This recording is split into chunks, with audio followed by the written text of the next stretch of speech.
Agora é o seguinte, vamos falar de obesidade? Obesidade infantil. Hoje a gente falou sobre família, uso de álcool, né? Agora a gente vai falar sobre obesidade infantil, que tem a ver com a família também. É nossa responsabilidade, gente. Só que no Brasil, mais de 3 milhões de crianças estão obesas. Quase 6 milhões e meio estão com sobrepeso. Que é diferente, obesidade é acima, sobrepeso é quase lá. É sério. Segundo os dados mais recentes do Ministério da Saúde, tá? E embora a condição seja complexa, deve ser combatida.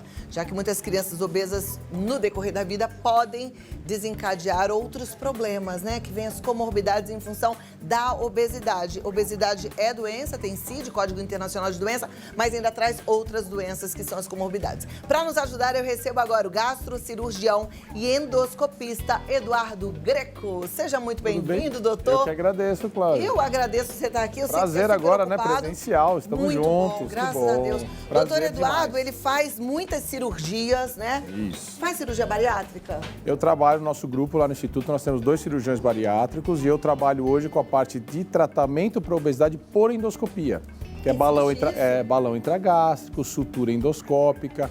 Até adolescentes, claro que a gente vai conversar aqui, né? Bem preparados, passa com a endócrino, nós temos endócrino pediatra, prepara a família, né, Cláudia? É importante a gente entender que para tratar a obesidade precisamos entender o que a pessoa se alimenta, tratar a família e a partir daí ver o melhor tratamento. Às vezes medicação, comportamento, atividade física, que você sabe, eu te sigo lá, você assiduamente faz. Preparar psicologicamente. Em alguns casos necessita do auxílio de algum tipo de tratamento.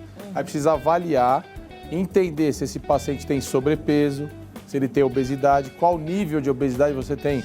Obesidade leve, onde entram os tratamentos por endoscopia, balão, sutura endoscópica. E a gente já tem aqueles outros pacientes que estão com obesidade mórbida, que já estão cheios de comorbidades, né? Diabetes, pressão arterial. Criança, assim? E já tem muita criança. Você vê que os números que você apresentou, se a gente juntar tudo, né, são 10 milhões de crianças. Olha lá. E essa pandemia teve esse lado de prejudicar.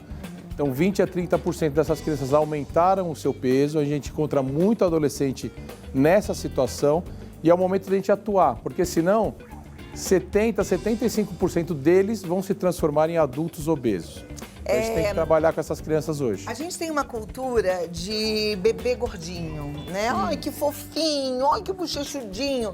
O bebê gordinho, ele vai carregar isso para a infância? Ou não tem relação? Sim, tem relação. Existe o fator genético sempre, a gente sabe que a obesidade é uma doença crônica, é uma doença que não existe uma cura, né, que depende muito do lado do comportamento das pessoas e começa com isso. Então, desde pequenininho, é procurar o pediatra, fazer o acompanhamento devido e acabar um pouco com esses... Né, existem paradigmas, aí, conceitos de que não, meu bebê tem que ser gordinho, tem que comer demais, cheio de dobrinha, né? Existiam propagandas antigamente valorizando isso. E a gente identifica que essas crianças vão ter esse tipo de dificuldade porque a família acaba entrando nesse molde de alimentação, que é uma alimentação não tão saudável. Né? Hoje a gente já não tem tanta propaganda, né? A gente já sabe que não é saudável, mas a gente tem um número muito maior de crianças obesas, né?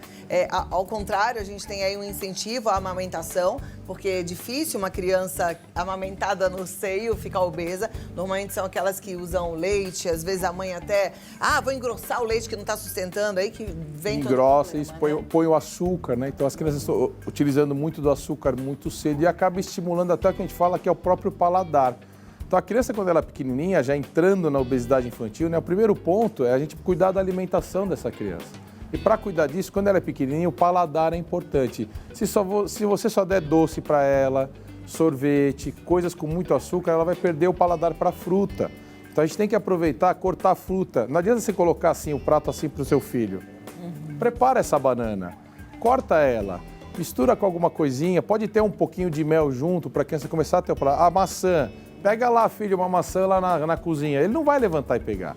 Agora, se você pôr ela cortinha, uma mexerica sem o caroço, então é começar a estimular isso, porque senão ele vai partir. Não é que está proibido, né, Cláudia? A gente também tem que conversar que as crianças, já fomos crianças, né, adolescentes, ele vai estar numa festa infantil, ele vai estar na casinha de um amigo, ele vai poder comer um salgadinho, vai ter acesso ao chocolate. O problema é que às vezes as pessoas só entregam isso como facilidade. Não estimulam ele ter o paladar na boca da fruta, do alimento. Meu filho não come nenhum tipo de legume, doutor, de jeito nenhum. Mas você já tentou? Já tentou brincar com ele um pouco com o alimento na cozinha? Um tomate cereja super docinho, mostrou para ele, agora põe esse tomate, tempera um pouquinho. Então você precisa ter isso dentro de casa e quando for menor, melhor.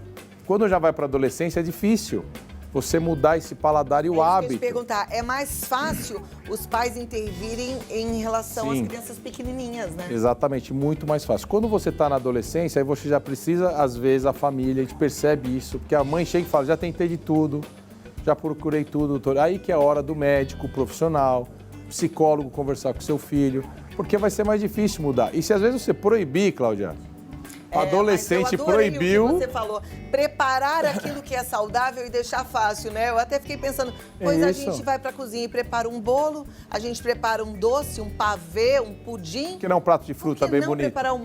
Preparar um prato de fruta. Uma uva gelada, molhada, que a criança olhe e dê vontade na criança, entendeu? Então essa é uma dica bem interessante. E para os adolescentes, cuidado com isso, né? Cuidado com o excesso de você brigar. Aí é trazer o adolescente para o lado, mostrar a importância. Hoje os adolescentes aí tem o lado psicológico, que é bullying, né?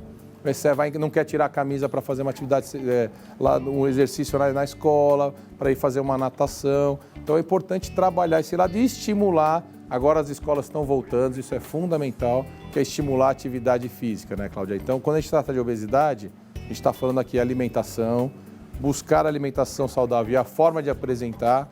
Isso, o salgadinho, a coxinha, o chocolate, o excesso faz mal, mas ele vai ter acesso a isso.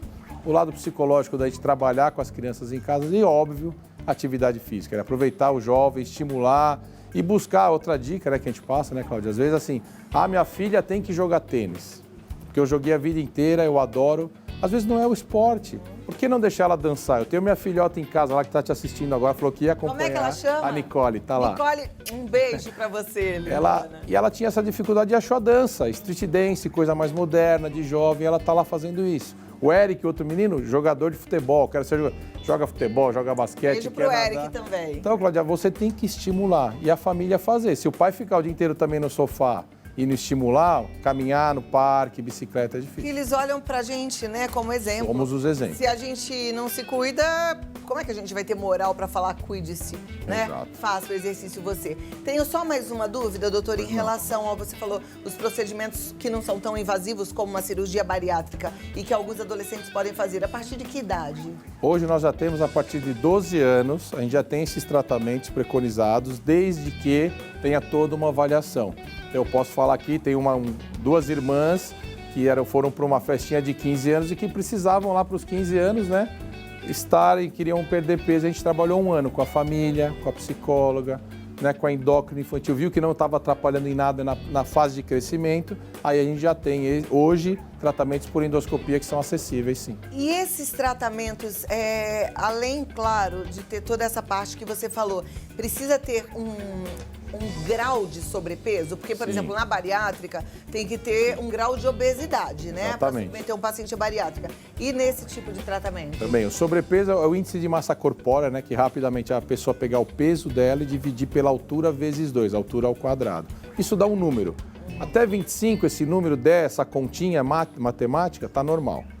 Para tratar, IMC acima de 27, que aí já fala em sobrepeso, até 30. Acima de 30 já é o obeso. Então, de 30 a 35 é o obeso leve, que é onde a gente, por endoscopia, atua. Acima desse índice, 35, 40, aí já são os tratamentos cirúrgicos. E depois que a criança o adolescente tira esse balão intragástrico, não volta a comer tudo? Perfeito. A sua pergunta é fundamental. Colocar o balão é para você emagrecer. Então, emagrecer é o primeiro passo. O segundo passo mais fundamental é se manter no peso. Então, a gente sempre põe isso para o adolescente e para o próprio adulto.